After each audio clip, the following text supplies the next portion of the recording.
Welcome to Chris Parkin Shooting Sports. We've got packages today, so let's have a look and see what's in them. This is from Sportsman Gun Centre, and I have to be a bit careful what I show on camera because I think there's something in here which may not have been launched to the public yet, and it's a few days away from its actual allowable release date. And because I'm not in control of when production might happen, I shall have to be careful. So if you see me modestly disguise something out of the way, that'll be why. But believe me, you'll see what it is as soon as I can show it.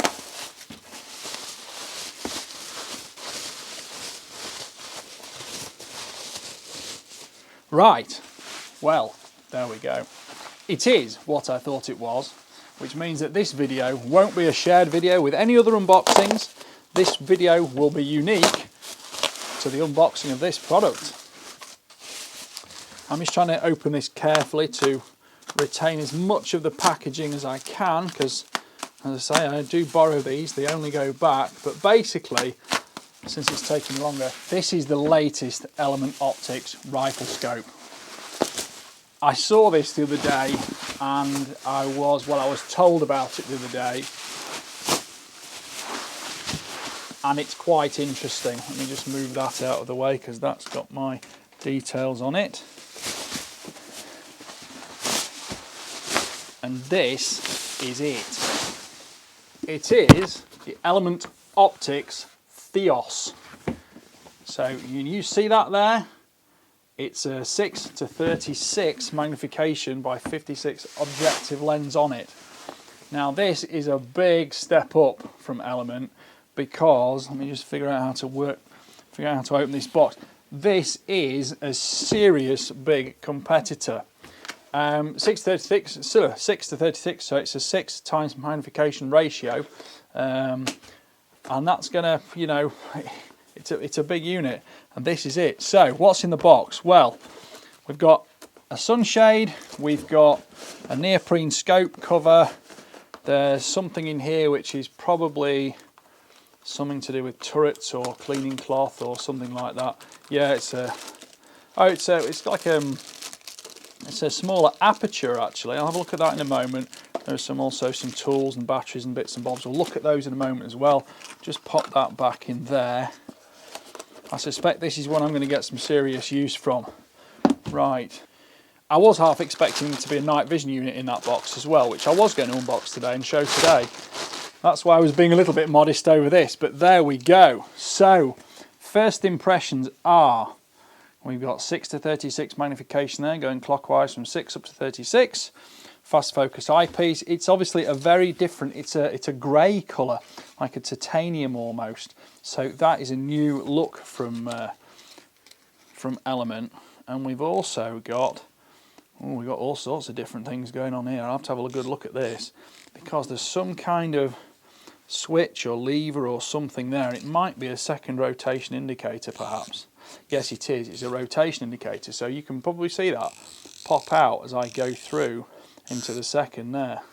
That's all going to be to look at and do a full review on eventually. But essentially, well, what's on the side here? We've got a capped windage dial there, which runs, what have we got in both directions there? We've got just over 5 milliradians left or right of centre there, back to centre. And then I noticed there are some little threads on here, and I saw this the other day on one of the new helixes, because Element now supply these rings. And if I can just get that out of the bag there. If you don't want to use the cap, you can put the ring over and it just spins onto those threads, and it essentially just gives you an exposed turret instead. So that's got one click. So that looks like some kind of zeroing device. We'll take that off there and just see if that allows us to lift the actual dial off. It does. So that's obviously for initial zero. There's lots of rubber seals here. Make sure nothing's going to leak. The clicks are definitely a step up to the next level of optics, because they're very tactile and audible. Still quite a soft sound to them, so they're not too noisy. There's a throw lever here for magnification control. That's good. You see that on a lot of element scopes. And I like the fact they've kept very much their styling ethos, their sort of characteristics in terms of the serrations on the dials, etc. Now, I'll need to go through the instructions in detail on this one to have a look at it, but I would suggest once we zero that, we can probably pop that off the top, and that will allow us then to set the marker to look like it's at 0. Excellent. Again, one for the full review there. Just pop that back in. That's not going back in there. Let me just do that. There we go. Let's fan its threads. Parallax adjustability on the left side, that goes down very low actually, so that's going down to 10 meters it's marked at. And this is a first focal plane scope. Clicks are 10th milliradian, which is great, 1 centimetre at 100 meters. For the metric fans out there, that is a very simple life. 56mm front end, there was a sunshade in there too, and it's first focal plane. So let's have a look at the reticle. I am on tenterhooks. That looks very nice. It's a very clean, clear reticle. Not too many hash marks and things on it there. That's the fourth. Is that? Yes, it is. It's the APR 2D M-Rad reticle. So it's similar to ones I've used before. Nice to see it staying on theme. This scope is made in Japan. It has Element's lifetime warranty on it. Right then, well, we had a little look at the scope. Let us have a look at the instruction manual and see what it says. Other than that, we get a lens cloth there that's in a folded bag. There's a battery there for the illumination control.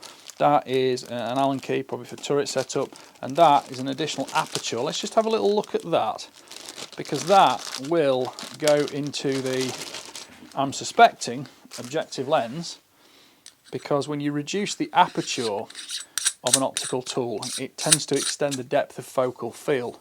So that may be beneficial for some users. We'll have a look at that in use, but it goes on there. You can see it quite neatly in the end there. So let's have a look now. We get a sticker, common to Element, and then we get a good instruction manual. Let's just have a quick look at that reticle guide first. So you can see the reticle on the photo here. We've got hash marks everywhere, aim over marks, half milliradian, full milliradian marks. It gives you a full description here of all the dimensional layouts, obviously A, B, C, D, E, F, G, H. That's one thing that we can look at later. So on this we've got APR, stands for all-purpose reticle, which does seem to, be reasonably true to form on previous experience. Mil scale, 0.2 milliradian divisions will be the smallest ones. Extensive holdover dots, so plenty of places you can aim over, aim off for the wind, etc. Numbered markings, so you can read those and make sure you're actually dialing or undialing 2mm, not 1mm. Make sure you aren't actually misreading the actual units you're dialing through. That is a very nice image on that actually. I can't wait to get this on a rifle and take it out.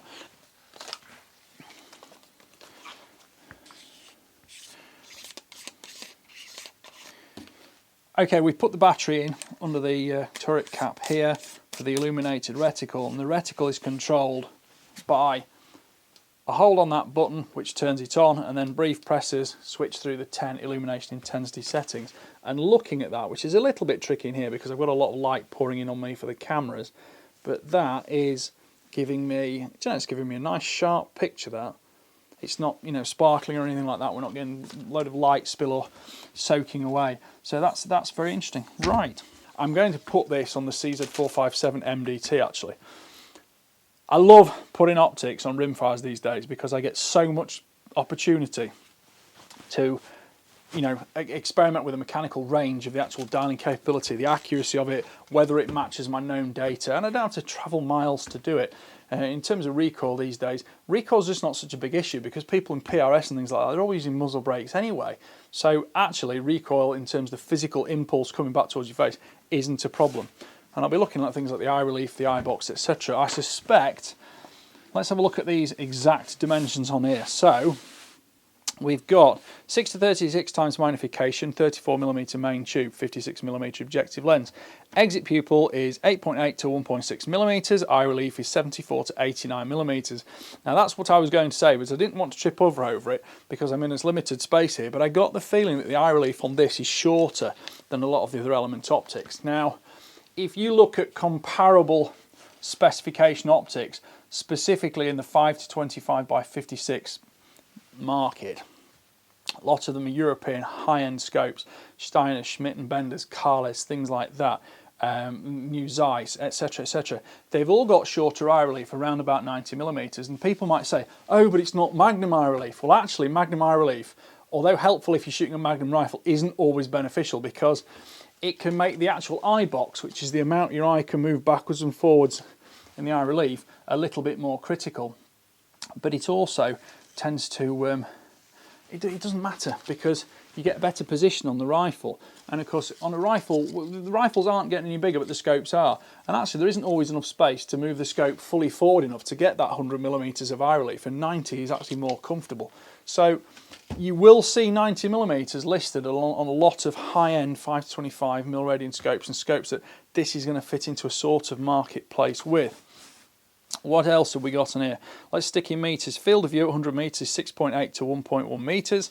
Click value is 10th milliradian, and there's 12 milliradians per revolution. So that's a decent dialing capability in one turn, and you can hear them, you can see them. There's a nice 0 stop there. That's all working very well. And if you're getting older like me and you're losing your short range focal ability, you can still read the numbers on those dials, which is good. Last couple of things to look at. Overall elevation adjustment range is 29 milliradians, which is, it's a decent figure. Some scopes go as high as 40, but when you tend to go for slightly more magnification, the scope's internal erector tube does get a little bit longer, and it's hard to move that through the physical amount you can move a shorter erector tube through. So, you know, it's all about compromise, what works for you, what will you need. This will almost certainly be going on an elevated Picatinny rail anyway, or an inclined Picatinny rail, which obviously shifts your primary 0 point to further out. But it's still important to be able to dial all the way through the range you're likely to be engaging targets. Last couple of things. Windage adjustment range is 11.6 milliradians. Minimum parallax distance I've already touched on. That's 10 meters, and it seemed a bit shorter as well. Overall length is 377 millimeters, and overall weight is 1,035 grams. So if you see a lot of scopes in this market like I do, obviously, yes, this is a 6-36, most of those are 5-25, so you're getting a little bit more at the top end.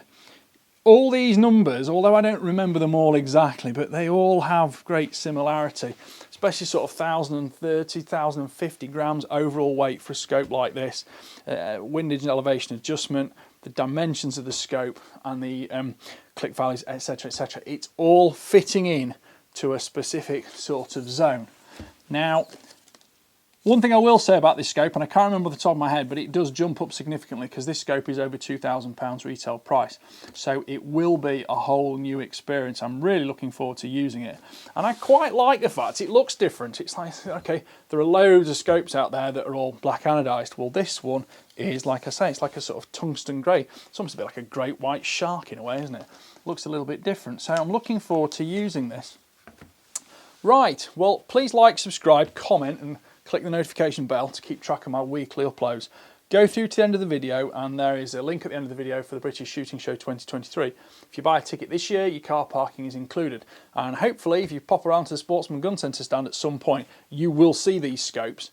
But this is quite simply a big step on from Element Optics. So I look forward to using it. Thanks for watching. Bye for now.